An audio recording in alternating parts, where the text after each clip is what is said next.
وَمِمَّنْ خَلَقْنَا أُمَّةٌ يَهْدُونَ بِالْحَقِّ وَبِهِ يَعْدِلُونَ، اور انہی میں سے جو ایسے ہیں جو ہم نے پیدا کی ہے ایسی امت جو راہ دکھاتی ہے حق کے ساتھ اور حق کے ساتھ عدل و انصاف پر قائم ہے. یعنی کون؟ اہل حق، اہل ایمان، مسلمان. جہاں کوئی اللہ کے ساتھ شرک کر رہے ہیں نا، تو اللہ نے اپنے وہ بندے بھی پیدا کیے ہیں کہ جو توحید بھی اسی طرح بیان کر رہے ہیں. بلکہ میرا تو یار یہ دعویٰ ہے، شرک اتنا شد و مد کے ساتھ لوگوں نے نہیں کیا جتنا لوگوں نے توحید شد و مد سے بیان کی ہے. تو اللہ تعالیٰ ایسے بندوں پر فخر کرتا ہے جو اس کی توحید کو بلند کرتے ہیں. سبحان ربک رب العزت عما یصفون. دیکھیں نا سورہ الصافات میں اللہ نے ایک ایک نبی کا ذکر کیا ہے. یار اللہ کو جو بندے پسند ہیں نا وہ اس کے پیغمبر ہیں، حقیقت بات ہے. اس لیے میں اکثر کہتا ہوں کہ اگر اس کائنات کی سب سے بڑی کوئی دعا ہے نا تو یہ ہے کہ یا اللہ پیغمبر بنا دے. لیکن یہ دعا حرام ہے، کیونکہ پیغمبر کا عہدہ وہبی ہے، کسبی نہیں ہے. وہبی ہے یعنی گاڈ گفٹڈ، کسبی یعنی ایفرٹ پٹ کر کے نہیں آپ حاصل کر سکتے. اگر اس کائنات کی کوئی سب سے بڑی دعا ہے نا تو یہی ہے کہ اللہ پیغمبر بنا دے، تو یہ تو پاسبل نہیں. تو اس کے بعد دوسری دعا یہ ہے کہ ہمیں قیامت میں اور جنت میں انبیاء کا پڑوس نصیب فرما. آمین. اس سے بڑی کوئی دعا ہو ہی نہیں سکتی.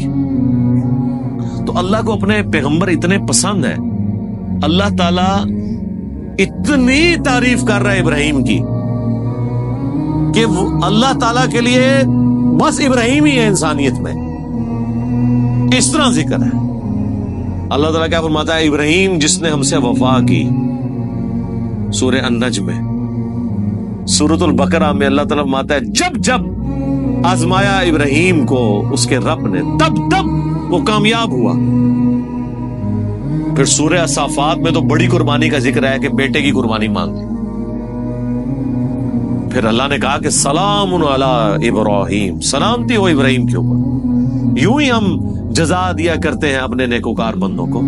ہم نے اس کی قربانی کو انسانیت میں ہمیشہ کے لیے زندہ کر دیا. آج امت محمدیہ ہے لیکن قربانی کو کہتی ہے سنت ابراہیمی، حج کو کہتی ہے سنت ابراہیمی، اسلام کو کہتی ہے دین ابراہیمی. ملت ابیکم ابراہیم هو سماکم المسلمین من قبل وفی ھذا. یار چھوڑ دے سب سے بڑی بات رسول اللہ. قل اننی ہدانی ربی الی صراط مستقیم. اے نبی تم فرماؤ مجھے تو میرے رب نے سیدھا راستہ دکھا دیا. دینا قیما ملت ابراہیم حنیفا، دین جو کہ قائم ہے ابراہیم کی ملت پہ جو سب سے ٹوٹ کر ایک اللہ کے ہو گئے تھے. وما کان من المشرکین، وہ مشرک نہیں تھے. پھر سورہ نحل میں اللہ نے فرمایا ابراہیم اکیلے پوری امت ہے، اکیلا پوری امت. یعنی کوانٹٹی کوئی اللہ کے نزدیک اہم نہیں، کوالٹی. بندہ کہتا ہے کہ پتہ نہیں ابراہیم نے کتنے 90 لاکھ کلمہ پڑھایا ہوئے گا. ہاں آیا نا داڑ تلے 90 بھی بندے نہ پورے کر سکتے. قرآن میں آیا ایک لوط ایمان لایا ابراہیم پہ، یا چند ان کے گھر والے جو بیوی بچے تھے، دیٹس آل. 10 کی گنتی بھی پوری نہیں ہوتی. اس لیے اللہ نے کہا ابراہیم پوری امت ہے. اللہ کے نزدیک ابراہیم علیہ السلام کی کتنی اہمیت ہے. تو سورہ الصافات میں اللہ نے ابراہیم کی قربانیوں کا ذکر کیا، نوح علیہ السلام کی کہا سلام علی نوح فی العالمین. ٹھیک ہے. موسیٰ اور ہارون کا ذکر کیا، سلام علی موسیٰ و ہارون. اور پھر اللہ تعالیٰ نے اینڈ پہ جا کے کنکلوڈ کیا سورہ الصافات میں تمام انبیاء پہ الگ الگ ذکر کر کے ان پہ سلامتیاں بھیج کے اینڈ پہ اللہ نے کہا سبحان ربک رب العزت عما یصفون. تیرا رب پاک ہے ہر اس شرک کی برائی سے جو لوگ اس کی طرف منسوب کرتے ہیں. کسی کو یہ ٹینشن نہ ہو جائے کہ اگر اللہ کے ساتھ کوئی شرک کرتا ہے یا اللہ کے لیے برے نام رکھتا ہے یا مخلوقات میں سے کسی کو اللہ کے برابر ٹھہراتا ہے تو اللہ کو کوئی ٹینشن ہو گئی ہے.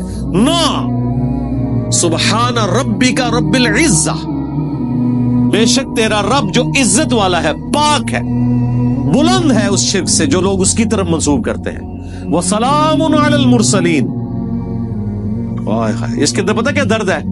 اللہ کہتا ہے ہمارے لیے تو ہمارے پیغمبر ہی کافی ہیں، سلامتی ہو ہمارے پیغمبروں پر، انہوں نے ایسا حق ہمارا ادا کیا کہ پوری انسانیت گمراہ بھی ہو جائے نا ہمیں کوئی پرواہ نہیں ہے۔ ہمارے جو سچے بندے تھے، ابراہیم، موسیٰ، عیسیٰ، نوح، آدم، محمد رسول اللہ صلی اللہ علیہ وآلہ وسلم، ان پر سلامتی ہو، والحمدللہ رب العالمین، اور تمام تعریفیں پھر اللہ کے لیے۔ اس لیے میں نے درود شریف پہ جو لیکچر دیا تھا نا، اس میں نے کہا تھا کہ سب سے بیسٹ درود وہ قرآن کے اندر آ گیا ہے، سبحان ربک رب العزت عما یصفون وسلام علی المرسلین والحمد للہ رب العالمین۔ آپ کو مزے کی بات بتاؤں، یہ جو حدیث ہے نا بخاری مسلم کی کہ نبی علیہ السلام فرض نماز کے بعد پڑھتے تھے لا الہ الا اللہ وحدہ لا شریک لہ لہ الملک ولہ الحمد وہو علی کل شیء قدیر اللہم لا مانع لما اعطیت ولا معطی لما منعت ولا ينفع ذا الجد منک الجد۔ بخاری مسلم میں تو اتنی یہ دعا آتی ہے، جو حضرت معاویہ نے خط لکھا تھا تو مغیرہ ابن شعبہ نے یہ وظیفہ بتایا تھا ان کو کہ اللہ کے نبی فرض کی نماز کے بعد یہ پڑھا کرتے تھے۔ لیکن ترمذی میں جب یہ حدیث آتی ہے نا، اس کے ساتھ یہ الفاظ بھی ہیں کہ اس کے بعد حضور پڑھتے تھے سبحان ربک رب العزت عما یصفون وسلام علی المرسلین والحمد للہ رب العالمین۔ یہ قرآن کی جناب فیورٹ ترین آیات ہے۔ مجھے آج بھی یاد ہے، میں 2007 میں حج کیا تو 2007 کے اندر 2 حج آئے تھے، ایک جنوری کے مہینے میں اور ایک دسمبر میں، 18 دسمبر کو آیا تھا۔ تو وہ 18 دسمبر والا جو حج تھا نا، وہ میں نے کیا تھا۔ تو میدان عرفات میں اس ٹائم تو ظاہر ہے ہم نئے خود ابھی رائے حق کے مسافر تھے، ابھی تو پتہ ہی نہیں تھا کہ اللہ نے کتنا بڑا کام لینا ہے، میں نے تو ابھی کوئی ویڈیو ریکارڈنگز بھی شروع نہیں کی تھی۔ تو میدان عرفات میں مجھے آج بھی یاد ہے، میں جب دعائیں کر رہا تھا نا، تو مجھے ایک چیز جو میرے دل میں غم کے طور پہ تھی کہ دنیا کتنی شرک میں ڈوبی ہوئی ہے، اور پیغمبر دنیا میں آتے ہیں، کوشش کرتے ہیں، فٹ پٹ کر کے چلے جاتے ہیں، لیکن پھر بھی ہدایت جن کے نصیب میں وہ حاصل کرتے ہیں جو ایفرٹ پٹ کر رہے ہوتے ہیں۔ تو اللہ تعالیٰ نے اتنی بڑی کائنات بنائی، اتنی مخلوقات پیدا کی، لیکن اینڈ رزلٹ یہ نکلا ہے۔ دنیاوی طور پہ تو ہم اسے ناکامی سمجھ رہے ہیں نا کہ اتنے بندے پیدا کیے تو وچوں جڑے کم دے بندے نے وہ چند ہی کی نکلے نے، باقی تو سارے فارغ ہو گئے۔ ٹھیک ہے، تو اب دنیاوی اعتبار سے تو ہم شاید اسے کریٹر کی کمزوری سمجھ رہے ہیں، لیکن اللہ تو بے پرواہ ہے، اللہ کو تو کوئی فرق نہیں پڑتا، سارے جہنم میں چلے جائیں، سارے جنت میں چلے جائیں، اللہ کو کوئی پرواہ نہیں۔ تو اس کے اوپر میں بہت زیادہ ایمفسائز کر رہا تھا اور میں بڑا پریشان تھا۔ تو اس وقت اچانک جو ہے نا اللہ تعالیٰ انسان کو چیز یاد دلواتا ہے نا، تو مجھے اللہ تعالیٰ نے میرے دماغ میں یا میرے دل میں یہ چیز ڈالی کہ سبحان ربک رب العزت عما یصفون، تمہارا رب پاک ہے جو عزت والا ہے ہر اس شخص کی برائی سے جو اس کے ساتھ شرک کو منسوخ کرتا ہے۔ وسلام علی المرسلین، رسول ہی کافی ہیں۔ ویسے تو اللہ رسولوں کی عبادت کا بھی محتاج نہیں ہے، لیکن اگر اللہ تعالیٰ نے مخلوقات میں پیدا کیا ہے تو وہ رسولوں نے ایسا بیسٹ پرفارم کیا ہے کہ اللہ کہتا ہے ہمارے رسول ہمیں کافی ہیں۔ والحمدللہ رب العالمین، تعریفیں تو ساری اللہ کے لیے۔ تو میں نے پھر اس وظیفے کو ہمیشہ حرز جان بنا کے رکھا ہے۔ میں ہمیشہ کوشش کرتا ہوں کہ میں اپنی ہر نماز کی پہلی رکعت میں یہ سورہ فاتحہ کے بعد پڑھوں، سبحان ربک رب العزت عما یصفون وسلام علی المرسلین والحمد للہ رب العالمین۔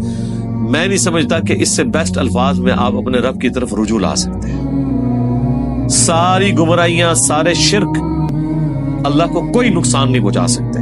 سبحان ربک رب العزت عما یصفون۔ اور اللہ کے بعد اگر کوئی حقدار ہے نا کہ اس کا شکر ادا کیا جائے تو وہ اللہ کے پیغمبر ہیں، جنہوں نے کمٹمنٹ کے ساتھ اللہ کی مخلوق تک اپنا پیغام پہنچایا، اور وہ اللہ نے اس میں ایڈ کر دیا وسلام علی المرسلین، سلام ہو رسولوں کے اوپر، والحمد للہ رب العالمین، اور تمام تعریفیں اس رب کے لیے جو سارے جہانوں کا پال. تو میرے بھائی قرآن جس کو باپا مانتا ہے نا وہ پیغمبر ہوتے ہیں. باقی آپ کے بنائے ہوئے باپے ہیں, باقی سارے فالوورز ہوتے ہیں. قرآن کی ڈاکٹرن میں امام وقت کا پیغمبر, قرآن کی ڈاکٹرن میں اللہ کا نمائندہ وقت کا پیغمبر. اس لیے سورہ زمر میں آتا ہے جب جہنمی جہنم میں پھینکے جائیں گے نا تو فرشتے پوچھیں گے تمہارے پاس کوئی پیغمبر نہیں آیا تھا؟ وہ کہتے ہیں آیا تو تھا لیکن ہم نے جھٹلایا.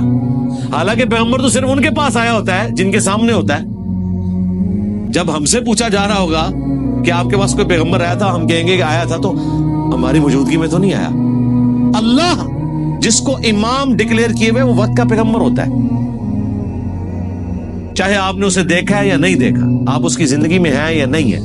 آپ کے لیے جس کو اللہ نے پیغمبر بنایا نا, اللہ نے آپ کو اس کے ریفرنس سے, اور یہی قرآن میں ہے کہ ہر شخص کو اس کے امام کے ساتھ اٹھایا جائے. ٹھیک ہے جی, اللہ تعالیٰ سے دعا ہے جو حق بات میں نے کہی ہمارے دلوں میں راسخ فرمائے, جو کوئی غلط بات میرے منہ سے نکل گئی اللہ تعالیٰ دھو ڈالے, معاف فرما دے, قرآن و سنت کی تعلیمات پر عمل کر کے دوسرے بھائیوں تک پہنچانے کی توفیق عطا فرمائے. سبحانک اللہم و بحمدک اشہد ان لا الہ الا انت استغفرک و اتوب الیک وما علینا الا البلاغ المبین. جزاکم اللہ خیرا.